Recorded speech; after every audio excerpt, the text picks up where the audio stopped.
인류 역사를 살펴보면 기술의 발전이 시대 변화를 이끈다는 것을 알 수가 있습니다.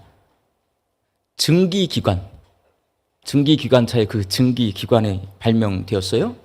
그렇게 1차 산업혁명이 시작이 됩니다. 이 혁명은 기계혁명이에요. 그래서 농업시대에서 공업시대로, 산업시대로 이렇게 변화가 됩니다. 그 다음에 전기가 발견이 돼요. 이 전기와 함께 컨베이어 시스템이 발명이 됩니다. 그렇게 시작된 2차 산업혁명은 집에서 손으로 이렇게 만드는 소량 생산에서 컨베이어 벨트가 돌아가잖아요. 대량 생산이 가능합니다. 그래서 2차 산업혁명을 대량 생산 혁명이라고 합니다. 어떤 결과가 나타났냐면 우리의 각종 생활 필수품, 그리고 가장 크게는 자동차. 옛날에는 우리 자동차 각 집에 없었잖아요. 왜 없어요? 비싸니까 못 산 거예요. 그런데 자동차 가격이 엄청나게 저렴해져요. 왜? 이게 컨베이어 시스템, 대량 생산이 가능하기 때문에 그렇게 된 겁니다. 이게 2차 산업혁명의 결과예요. 그리고 컴퓨터, 인터넷이 개발이 됩니다. 그러면서 3차 산업혁명이 일어났어요. 이걸 IT라고 부르는 정보통신기술 혁명이라고 합니다. 이게 뭘 바꿔놓았냐면 컴퓨터가 없고 인터넷이 없던 시절에는 세상에서 가장 뛰어난 사람은 누구냐? 책을 많이 읽거나 아니면 연구를 내가 많이 해서 머릿속에 많이 알고 있는 사람이 가장 뛰어난 사람이었어요. 근데 인터넷이 발달이 되고 컴퓨터가 발달이 되니까요. 지금은 어떤 시대로 바뀌었냐? 누가 빨리 찾는가? 인터넷에 모든 정보가 다 있어요. 그 정보를 빠르고 정확하게 찾아낸 사람이 뛰어난 사람이 되는 거예요. 이 세상이 이렇게 바뀌었습니다. 그리고 현재 우리는 저도 잘 모르는데 사물 인터넷, 빅데이터, 여러분 요즘 뉴스에서 많이 들으시죠? AI, 인공지능. 이게 개발이 되면서 4차 산업혁명 시대로 접어들었습니다. 우린 지금 4차 산업혁명 시대를 살고 있는데 앞으로 어떤 결과가 나올지는 잘 모르겠어요. 근데 며칠 전 8.15 광복절이잖아요. 텔레비전에서 광고를 이렇게 보니까 유관순 누나가 원래 죄수복을 입고 사진이 찍은 게 있거든요. 근데 유관순 누나에게 핑크빛, 분홍색 이쁜 한복을 입혔더라고요. 그게 AI의 인공지능 기술로 입힌 거예요. 그 유관순 누나가 죄수복을 입고 있을 때 얼굴 표정이 어때요? 웃고 있을까요? 찡그리고 있을까요? 얼굴이 굳어 있어요. 그런데 AI 기술이 그 유관순 누나가 웃는 모습으로, 움직이는 웃는 모습으로 만들고 대한민국 독립 만세를 부르는 그런 영상을 만들어낸단 말이에요. 우리의 삶은 이 4차 산업혁명 시대에 또 많이 변화될 겁니다. 시대가 바뀌어요. 이렇게 기술의 발전이 시대 변화를 이끌듯이 성경을 읽어보면 여러분 여러 가지가 시대를 성경도 바꿔요. 그런데 그 중에 하나, 성전 파괴, 예루살렘 성전을 하나님이 없애버려요.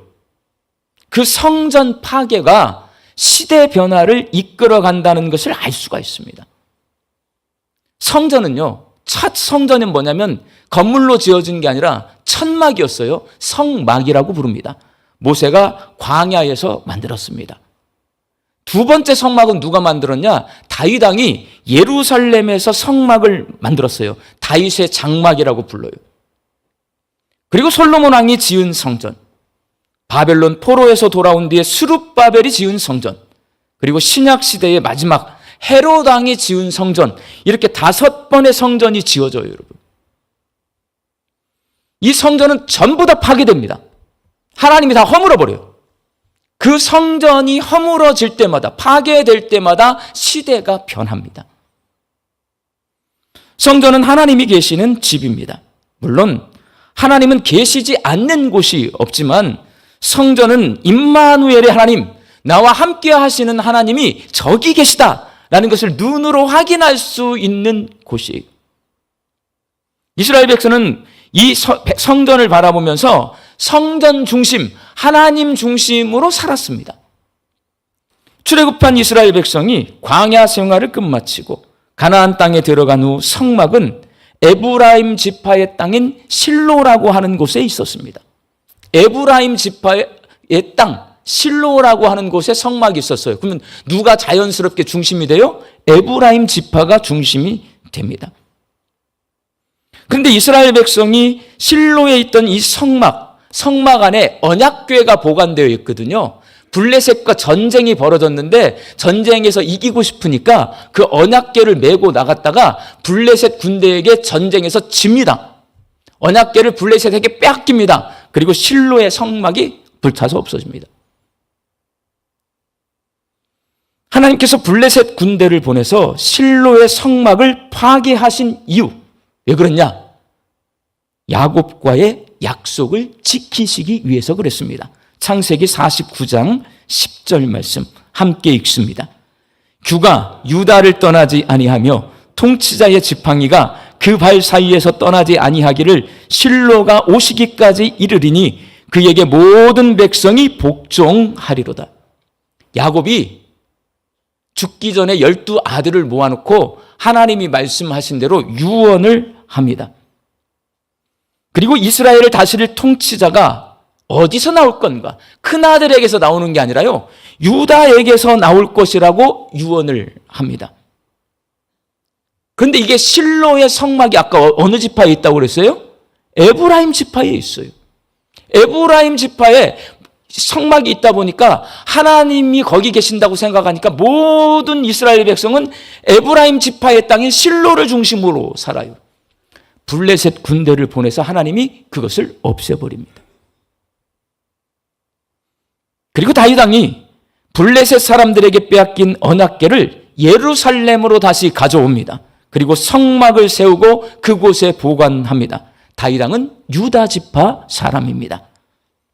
실로의 성막 파괴로 인해 이스라엘 백성의 삶의 중심이 에브라임 지파의 주요 무대인 실로에서 유다 지파의 주요 무대인 예루살렘으로 바뀌게 되었고, 예루살렘은 이스라엘의 정치, 경제, 문화, 신앙의 중심지가 되었습니다.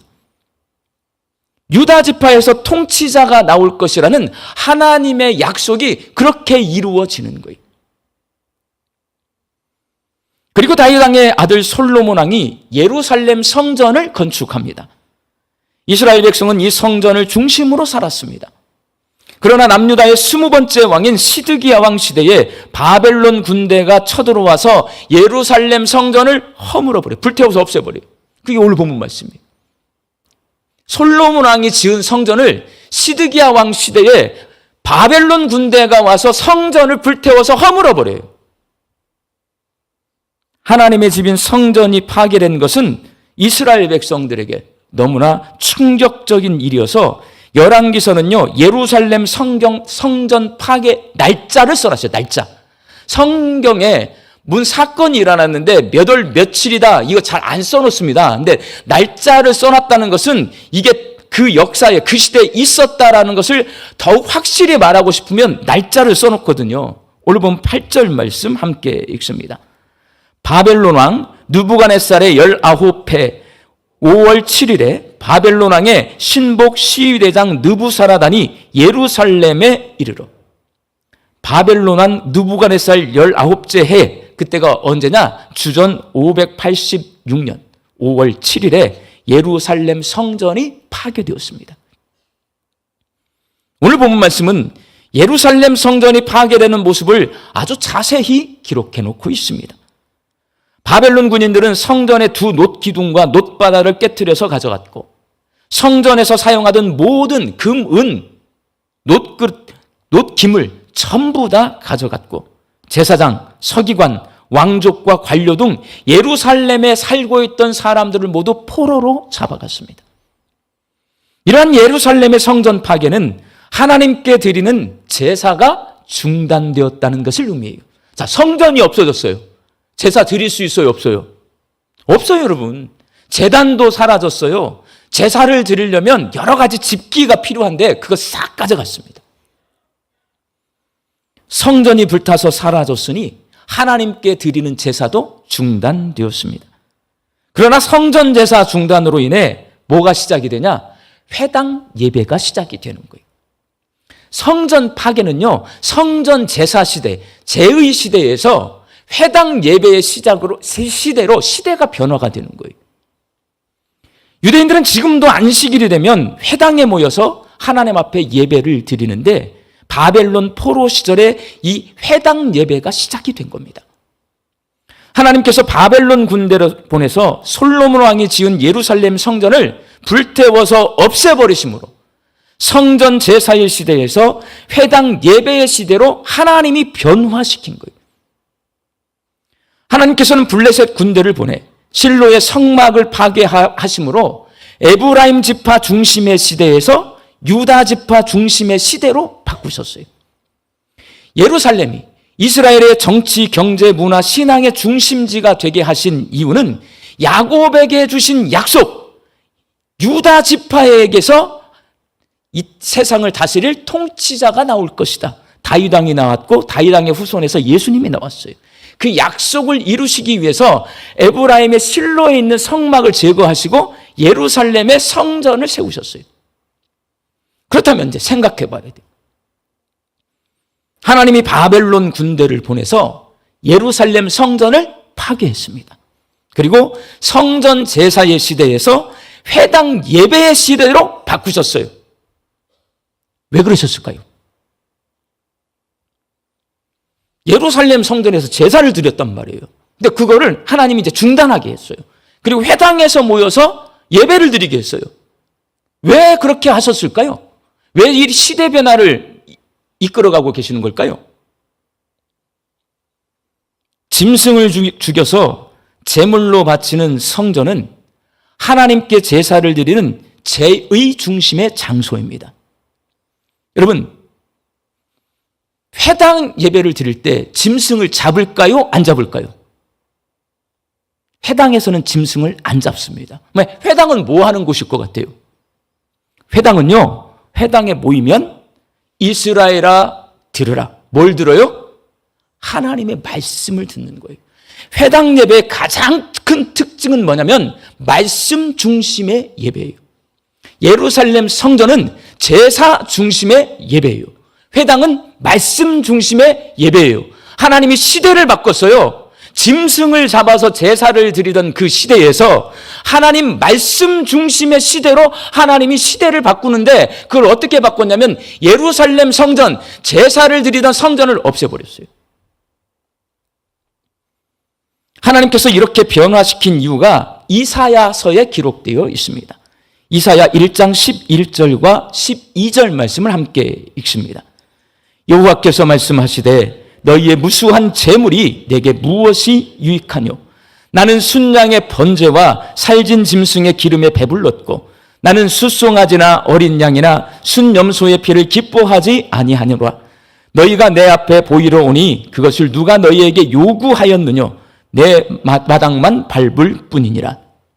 남유다 백성들이요, 예루살렘 성전에서 열심히 짐승을 잡아서 하나님 앞에 제사를 드리지만 그것은 위선적인 종교 의식에 지나지 않아요. 그냥 와서 습관적으로 제사를 드려요. 그건 위선이라고 하나님 생각해. 왜? 하나님 말씀에 순종하지 않거든요.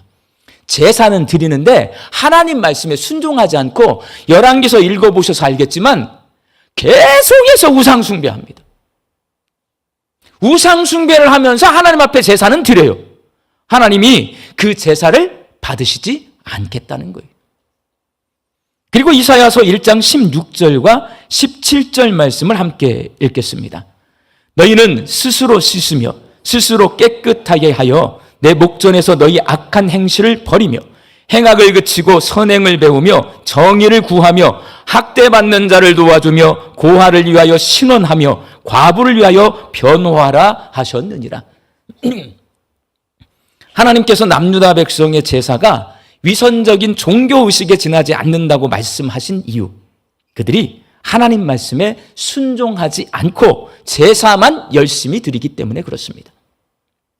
남유다 백성의 악한 행실은 첫 번째가 우상 숭배예요. 남유다의 왕들은 우상을 만들지 말고 그 앞에 절하지 말라는 하나님 말씀을 어기고 솔로몬 왕 시대부터 시드기야 왕까지 줄기차게 우상을 만들어 놓고 그 앞에 절합니다. 하나님 말씀을 지키지 않아요. 심지어는 예루살렘 성전 마당에 하나님 제사 드리는 번제단 옆에 우상 제단을 만들어 놓고 거기서 아세라 신을 섬긴 사람들이 남유다의 왕들이에요. 다른 신을 섬기거나 우상 숭배를 하지 않고 하나님만을 섬기는 것이 하나님을 사랑하는 경건한 삶을 사는 것입니다. 그런데 우상 숭배를 하면서 습관적으로 제사를 드리고 있으니 성전 파괴를 통해 하나님 사랑이 결여된 제사 하나님이 받지 않겠다라는 것을 보여주심으로 말씀하시는 거예요. 성전을 없애버려요. 하나님. 우상도 섬기고 하나님도 섬겨요. 하나님은 그런 제사 안 받겠다는 거예요. 하나님을 사랑하는 사람은 하나님만을 제사하는 경건한 삶을 사는 거예요. 그 사람에게서만 내가 제사를 받겠다는 거예요. 그런 제사 나는 안 받는다. 우상 숭배와 같이 하는 제사. 또한 하나님은 약자를 돌보는 것을 굉장히 중요시합니다. 성경을 읽어보면 약자 돌보는 것을 하나님은 너무나 중요시하세요. 사회적 약자인 학대받는 자를 도와주고 고아를 신원하고 과부를 변호하는 것이 이웃을 사랑하는 친절한 삶을 사는 겁니다. 하나님을 사랑하는 삶은요, 간단하게 말하면 경건한 삶이에요. 이웃을 사랑하는 것은요, 친절한 삶이에요. 그런데 이 이웃 사랑은 실천하지 않은 채 습관적으로 소를 잡고 양을 잡고 염소를 잡아서 제사를 드리고 있으니 하나님께서 성전 파괴를 해서 이웃 사랑이 빠진 제사 나 안 받겠다. 하나님의 말씀인 율법의 핵심, 하나님 사랑, 이웃 사랑입니다. 그런데 하나님과 이웃을 사랑하지 않으면서 말과 혀로는 사랑한다고 하는데 실제적으로는 이웃 사랑하지 않아요. 우상 숭배하고 고아, 과부 안 돌봐줘요. 나그네 도와주지 않아. 그래 놓고는 제사는 열심히 드려요. 그런 위선적인 제사를 드리는 남유다 백성에게 하나님은 바벨론 군대를 보내서 예루살렘 성전을 파괴해서 뭘 말씀하시냐? 순종이 제사보다 낫다라고 말씀하십니다. 그리고 성전 파괴 후에 바벨론 포로로 잡혀간 남유다 백성은요, 회당을 만듭니다. 그리고 그곳에서 하나님의 말씀인 율법을 연구하기 시작합니다. 그렇게 죄의 중심의 시대에서 말씀 중심의 시대로 솔로몬의 성전이 파괴된 후에 시대가 변화되었어요. 사랑하는 광주 양림교회 성도 여러분, 요즘 매일 양림동의 아침 묵상을 통해 열왕기를 읽어가면서 순종이 제사보다 낫다는 하나님의 말씀을 저는 크게 듣고 있습니다. 기술의 발전이 전 세계의 시대 변화를 이끌었고 성전 파괴가 이스라엘의 시대 변화를 이끌었듯이 우리에게 시대 변화를 이끈 건 뭔지 아세요, 여러분? 예수님을 만난 거예요. 구약 시대는요, 하나님이 시대 변화를 이끌 때마다 성전을 없애버려요, 여러분. 우리에게 시대 변화가 일어났는데 뭔 시대 변화가 일어났냐? 예수님을 만났어요. 우리의 시대, 우리의 인생이 변화된 겁니다, 여러분. 성경은 예수님 만나기 전에 우리 모습을 옛사람이라고 말합니다. 예수님 만난 이후에 우리 모습을 새 사람이라고 말합니다. 사람이 바뀌었어요. 인생이 달라진 거고요. 시대가 달라진 것입니다. 옛사람은 내가 주인이 되어서 하나님 말씀에 불순종하고 내 마음대로 사는 사람입니다. 새 사람은 예수님을 주인으로 섬기면서 주인 대신 예수님의 말씀에 순종하며 사는 사람입니다. 오늘 본문 말씀은 예수님을 만난 우리에게 옛사람으로 살고 있는가, 새 사람으로 살고 있는가를 묻고 있습니다. 여러분은 옛사람으로 살고 계십니까? 새 사람으로 살고 계십니까? 옛사람은요, 저는 이렇게 생각해요. 옛사람 어떤 사람이냐? 명령하며 사는 사람입니다. 명령하며. 옛사람은 주일에 예배당에 와서 예배를 드립니다. 봉사도 합니다. 나름 열심히 신앙생활을 합니다. 그러니 내 마음속에 위안이 있어요. 나는 하나님 믿는 사람, 나는 천국 백성, 나는 예수님의 자녀라는 그러한 안심된 마음이 있어요.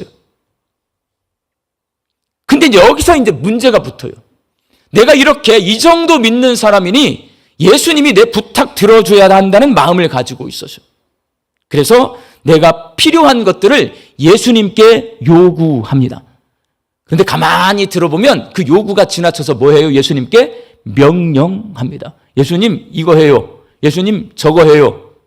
존댓말 쓰죠. 예수님 이거 해주세요. 예수님 저거 해주세요. 존댓말 쓰지만 명령이에요. 그런데 이런 사람들, 옛사람은요, 무슨 문제가 있냐? 예수님이 내게 원하는 것이 무엇인지를 잘 모릅니다. 안 들려, 안 보여, 안 받아들여져. 그러니까 예수님께 계속 명령만 하지 예수님이 나에게 명령하는 소리가 안 들려요, 여러분. 예수님의 말씀에는 관심이 별로 없다 보니 내 마음대로 삽니다. 그래서 예수님의 명령에는 불순종하면서 자꾸 예수님에게 이거 해달라 저거 해달라가 요구하고 명령하면서 삽니다. 그렇게 되면 어떻게 되냐? 들어주실까요? 안 들어주실까요, 여러분? 안 들어주십니다, 여러분.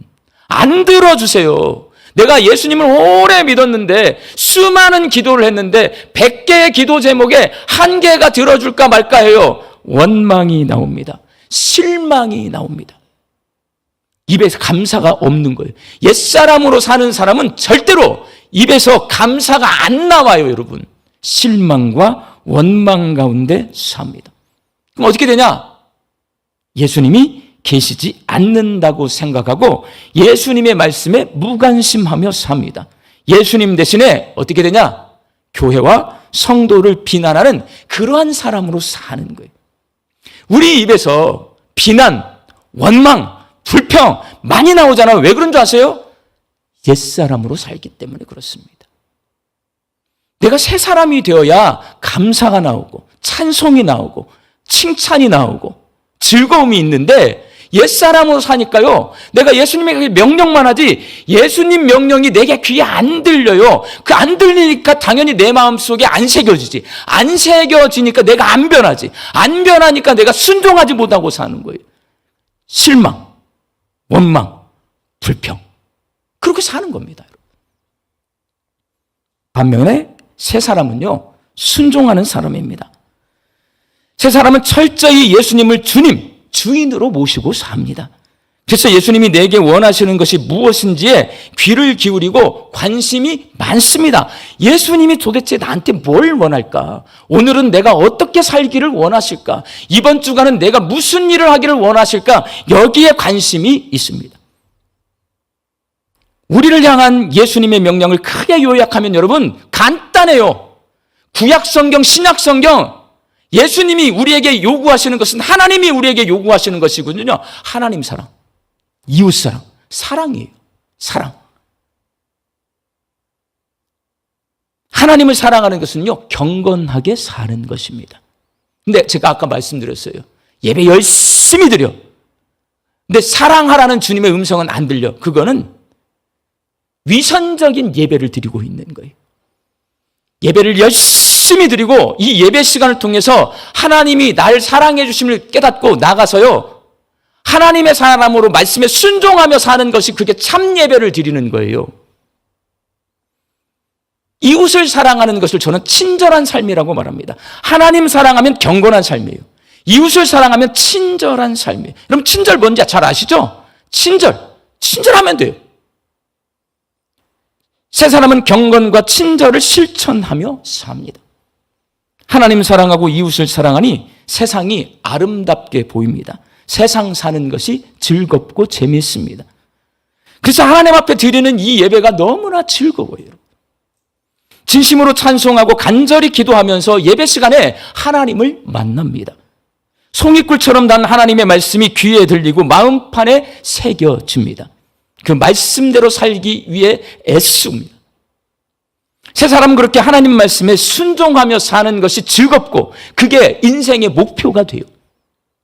여러분, 실망하고 원망하고 무관심하고 비난하고 불평하며 습관적으로 예배드리는 옛사람으로 살고 싶습니까? 아니면 경건하고 친절하고 즐겁고 감사하고 전심으로 예배드리는 새 사람으로 살고 싶습니까? 새 사람으로 살아야 되지 않겠습니까? 예수 믿었는데 변해야 되지 않겠습니까? 안 변하면 못 만난 거예요, 예수님. 예수님과의 만남은 우리를 옛사람에서 새 사람으로 변화시킵니다. 그러니 새 사람으로 살아야 합니다. 예수님을 만난 우리 광주 양림교회 성도들이 새 사람으로 변화되어서 하나님을 사랑하는 경건한 삶을 살고 이웃을 사랑하는 친절한 삶을 살고 즐겁고 감사가 충만한 인생을 살고 습관적인 예배가 아니라 하나님을 만나는 진실된 예배를 드리면서 사시기를 주님의 이름으로 축원합니다. 기도하겠습니다. 주님, 우리가 예수님을 만났으니 우리 인생이 변화되기를 소망합니다. 실망하고 원망하고 무관심하고 비난하고 불평하며 습관적으로 예배드리는 옛사람으로 살지 않겠습니다. 하나님, 경건하고 친절하고 즐겁고 감사하고 전심으로 예배드리는 새 사람으로 살게 하여 주옵소서. 예수님의 이름으로 기도하옵나이다. 아멘.